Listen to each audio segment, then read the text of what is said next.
Rise and Energize Her Morning Show is brought to you by Mogul TV Global Network, the #1 streaming TV network for positive programming in the Mid-Atlantic. To learn how you can energize your business and brand with media, visit www.themogulchannel.com.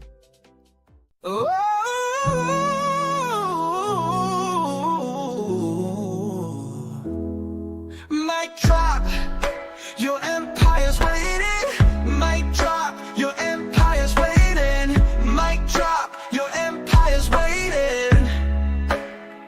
Got a phone in your pocket, that's all that you need. No fancy equipment to plant your seed. Join Mogul TV, where dreams come alive. 1 hour with us, watch your vision thrive.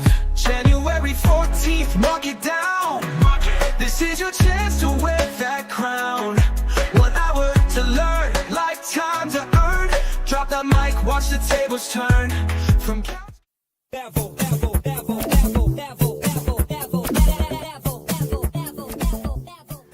Hello, y'all. Good morning. Welcome to Resilience Rising. Coach Cookie here, Miss Cookie here. All of the cookies is here in the building. And so we're going to have some great conversation this morning. I am here with my special guest, Miss Reese Gaines. I'm going to let her give y'all an intro because I don't want to mess up none of her credentials, because I like credentials and I like when women got big stuff popping. So I'm going to let her introduce herself, tell you about herself, and we're going to get into it. But as always, before I jump in, I want to say, like Mogul TV, tune in to Mogul TV, follow Mogul TV, and do the same for Resilience Studios on all platforms. Check in, tune in with us, because we're going to bring out all of the heats and the amazing things. And then I'm going to prep you today. I want you to get ready, because it's going to be a different conversation than what y'all used to. I ain't going to dance today. I am not line dancing today. But we're going to talk about something that is super important and that's going to be super good for us. So y'all tune in, check in, get ready, sit back, kick your feet up, and we're going to get going, okay? So I'm going to let Mrs. Reese Gaines introduce herself and tell us about herself. Well, I am Reese Gaines, board certified clinical sexologist. I am the only board certified clinical sexologist in the state of Arkansas. Yes. I am working on my second master's in marriage and family therapy. Just published a book on Amazon that is top rated, SafeNet Squirrel. What else? I host events, motivational speaking. I do a lot. Am I missing something? I was like, what She else? got her own business, Yes, and I I do. shop with Yes, her I do. real often. We're going to tell y'all about that later on. But I want to Yes. first say I'm so proud of you, Well, thank you. because Thank I'm here you. for the Black Girl Man. Yes. So y'all, I happen upon Reese. Like, we do live in a small town, Yes, where it very. almost feel like everybody know everybody, but I did not know Reese. And so she was having an event, Yes. and I was like, ooh, this looks fun, like something I like to do. And so I went to the event. I met her, and your spirit Exotic was night. amazing. Well, Yes. thank you. And I was like, ooh, y'all, side note. Sometimes in Texarkana, when people pretty, they not pretty on the inside. And I'm just going to say that. Which is true. It's true. It's But true. I was like, oh, she beautiful on the outside and the inside. I like her. And so, yeah, Reese been stuck with me since then. So I love it. I Yes. love the things that you are doing. Thank you. And Thank I you. appreciate You as well. You as well. Yes. So today we finna talk about sex.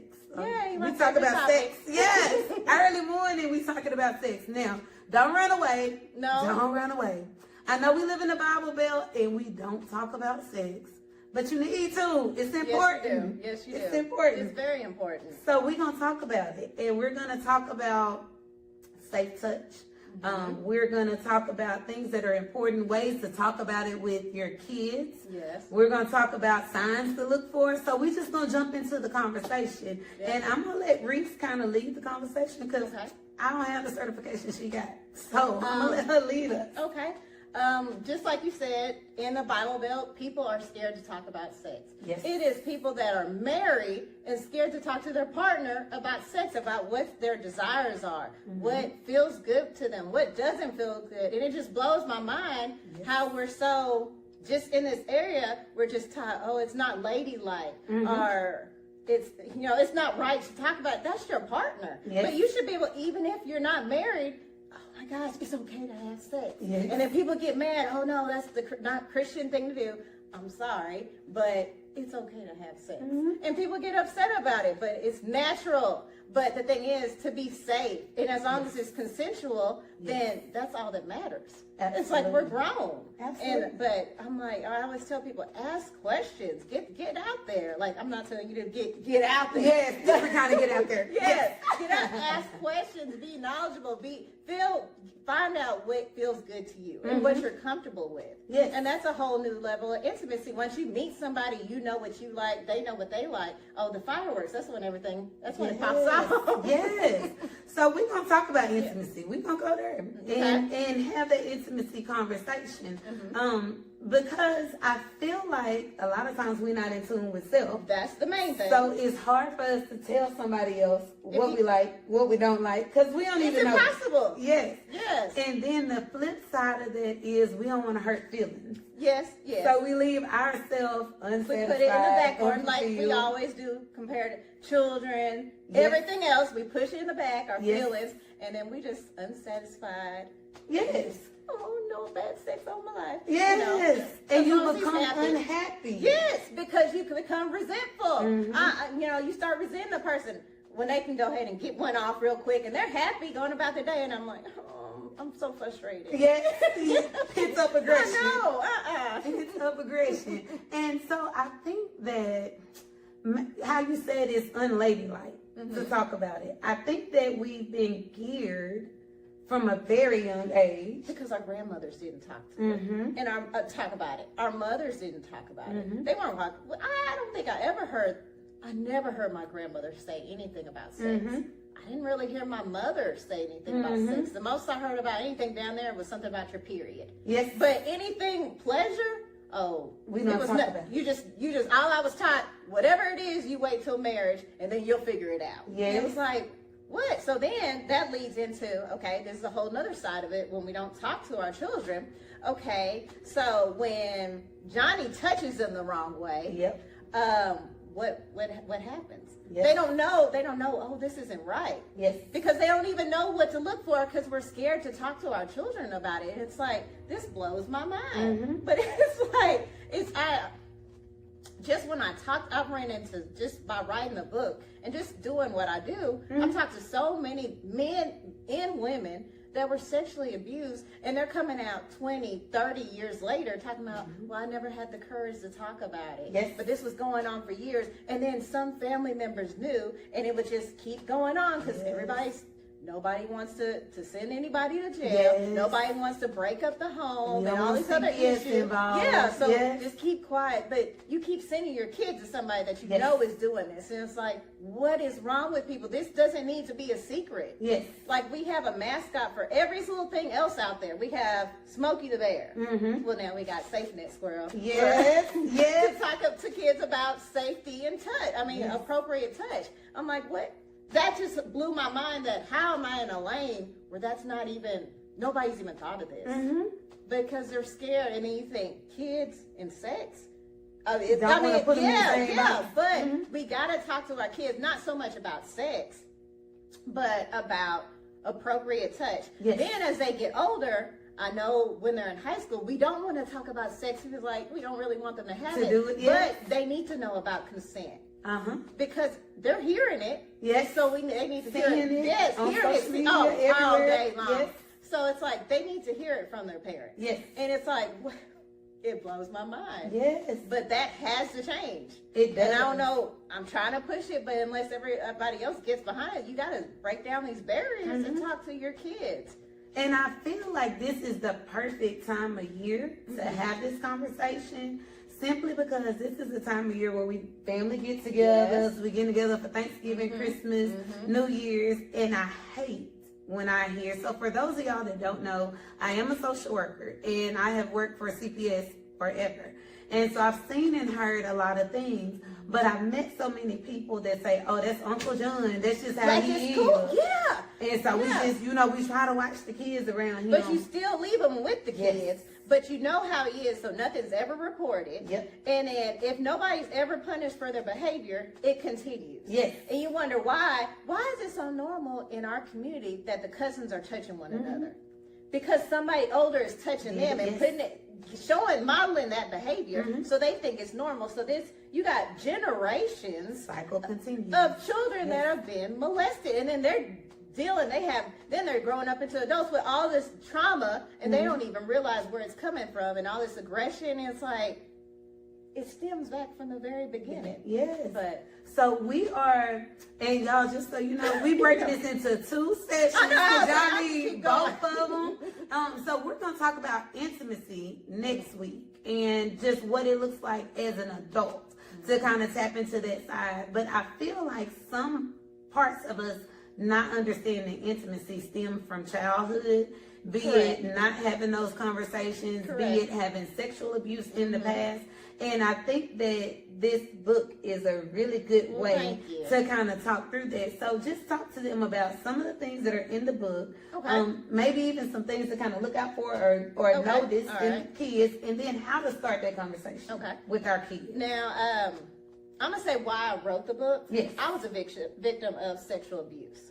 I held it in for 20 years, and was scared. I was assaulted when I was 8 years old, and so when I was 11, 12, I kept saying I want to be a sex therapist. I think I've told you that before. Running around telling everybody I'm a sex therapist. Okay, where the heck does that come from? Yes. Well, I was abused and nobody knew. My parents didn't know what was going on. So anyways, I was like, it just came to me. I don't know if it was in a dream. I don't know what happened, how it came to me, but I was like, there needs to be there needs to be something out there where kids are taught, okay, this is good touch, this is bad touch. If this happens, it's not your fault. And this is how you can talk to, and then also parents need a resource of, how do I talk? Because it's hard to talk to your kids about it. So like with the book, on the ebook, I do put a lot of interactive games and tips where parents can hit on this little button and it'll tell you, hey, break down for parents. Ask them this, what relatives do they feel comfortable around? Who makes them feel uncomfortable? That's what's in like the ebook, the little pop-up features. But in the regular book, it's my little safe net squirrel, but it just talks about like bad touch, like, when somebody's, and then how does it make you feel, different stuff like that. Just the introduction and good touch. It's pretty much about that. So when the kids read it, they're like, okay, this is what a good touch feels like. This is what a bad touch feels like. And then just ways parents can talk to their kids about it. But that's pretty much what the book is about. Yes, love it. Love it. So it's something concrete. Yes, and children need something concrete. Yes. Not just something they can see on TV. They need something they can feel, look at, go back to, and then parents can sit there and explain to them. And parents, I always encourage, ask questions. Like, okay, this is hugs. Okay, yeah, that's okay. But different things like that. But yeah. I love it because I feel like you said, sometimes parents don't know how to have that conversation. It's hard. So it's a learning experience for both the parents and the That's kids what it is. in order to get into it and to open that door and talk about it and open that world. And I want to encourage parents, if during this process something comes out and you learn something, don't spaz out. No, that's the worst thing in the world to do, because your child is going to read. They're going to read, even if you don't say anything. They're going to read your facial expressions, your body language, and they're going to shut down. Because even though you're telling them it's not their fault, when they see you getting upset and they're the ones explaining it to you, they automatically think, okay, I did something wrong. Yes. Or they start to feel guilt. Yes. And then they shouldn't feel guilt because they didn't do anything wrong, but they're just reading your body language. Yes. So I'm like, be calm, ask questions. I know it's stuff you're more than likely not going to want to hear, but ask questions, get the details, and then reassure the child and make sure they know they're loved and that they didn't do anything wrong and you're not upset with them, and then you report it to the correct officials. Yes. I mean, don't we'll just not take them over there. If you decide not to just take them over there, I was also a DHS investigator. Yes. So, but if you decide, not to just take them over there. They're going to do it to somebody else's child. So you can't, my child's good. No, you gotta, we can't be so selfish as to, because somebody else might not have the resources or not know how to talk to the kid, or their kid, like they might have parents where they can't really talk to them. Because I've heard some situations where the mom knew. Yes. But she needed a babysitter. Yes. Or something like that. Or she knew, but she didn't want to break up with her boyfriend. Yes. Yes. So it's like, oh, I didn't want to send my brother to jail or something like that. It's like, so you got to speak up. We got to be different. We got to speak up for other children, not just ours. Yes. So, that's the only way things are going to change. I love it. I appreciate the work that you're doing. Well, thank you. Because this is a very important foundation that we need to build in order to break the generational curses, move forward, and have happy and healthy kids. That's it. Because again, all of the things that happen to us in childhood roll over into adulthood, and if we don't address them, they fester they grow and they become worse. So I know we are running low on time, so I do want to let them know where they can get the book. Okay. And then I want to end with some resources so that if something has happened in someone's life and they want to tell somebody, they want to get some help for it, just where do we start? Okay. Like what happens from this point? You can get the book. It's on Lulu, and it's also on Amazon Kindle. Just Google SafeNet Squirrel and it'll pop up. Also, you can message me. It's Reese Gaines on Facebook, and I can get you an autographed copy. Let's see, what else? There is several organizations. Like I said, I just got approved for my nonprofit, which is SafeNet Squirrel, and I'm going to be working in the community on sexual trauma support groups, and also providing resources. I'm going to drop them off to schools, churches, about how to talk to your children. So that's what I'm getting started now. But what is another one? You got the child abuse hotline, domestic violence hotline. Oh my gosh, now I can't think. Race. Now I can't think. Now it's drawing my mind. But there is. It's on incest. It's an organization against incest, and I can't. It's the acronym is blowing my mind right now. That's okay. But and we can drop it in the comments. Yes, I will definitely. Yes, we can do it there. So, and if you don't know where to go, contact your local law enforcement, because they can always get you in the right direction as to who needs to be contacted next and talk to them. So definitely, I think we got a good start. Well, great. I appreciate you being here with us today. Welcome. I thank you for having me. Yes, y'all get your copy. Get your copy of this book. Support, and talk to those babies. Start having those conversations with the kids. Okay. I love y'all. If you didn't like and follow and share and do all that stuff, I'm mad at you. But I still love you. And I will see y'all back next episode. So we tapped in with what to do with our kids, how to talk with our kids. We're going to come back and talk to you how to talk about grown folks, with your spouse, with your mate, with your boo thing, okay? I love y'all. I'll see y'all next Monday. Bye. Bye.